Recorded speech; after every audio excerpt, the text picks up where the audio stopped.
And welcome back to American Agenda. I'm Heather Childers along with Bob Sellers.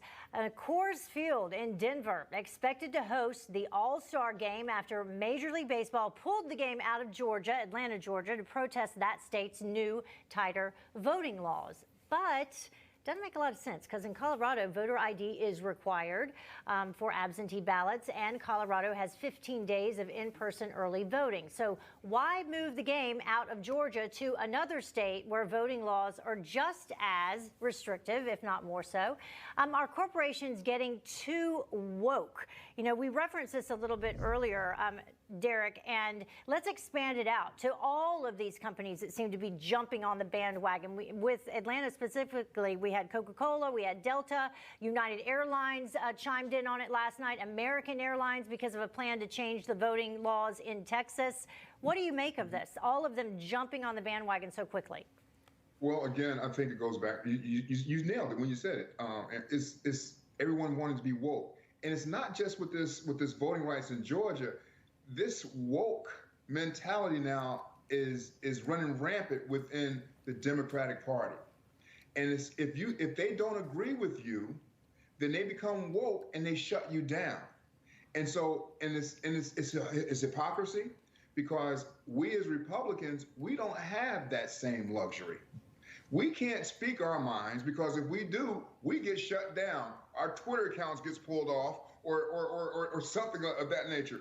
And so it just seems like, again, y'all, that it's hypocrisy. It's hypocrisy, and there's a double standard when it comes to issues or anything related that something a conservative might want or talk about. We don't receive the same kind of treatment. Bob McEwen, is the answer for Republicans or conservatives to kind of return the favor and boycott these companies? Well, it's certainly a response, but I'll tell you, this is not given to hyperbole. This is really one of the most critical times in our nation's history. And that is, they want to pass H.R. 1, which was a bill that would have Washington take over the electoral process. In order to do that, they have to paint everybody with a broad brush.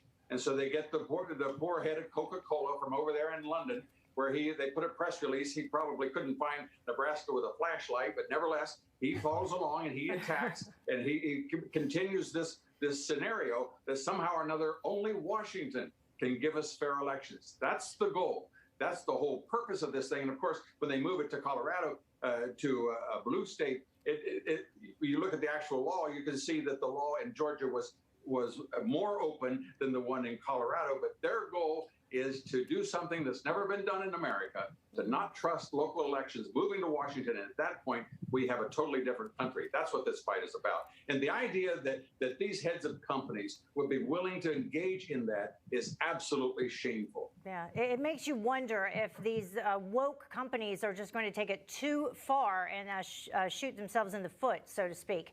We're going to continue this conversation after a quick break, and then also talk about another topic. A civil rights leader, Reverend Jesse Jackson, weighing in on the debate raging around Prince Harry and Meghan Markle, calling Britain the mother of racism. We'll talk about all of that when it comes to wokeism up next on American Agenda.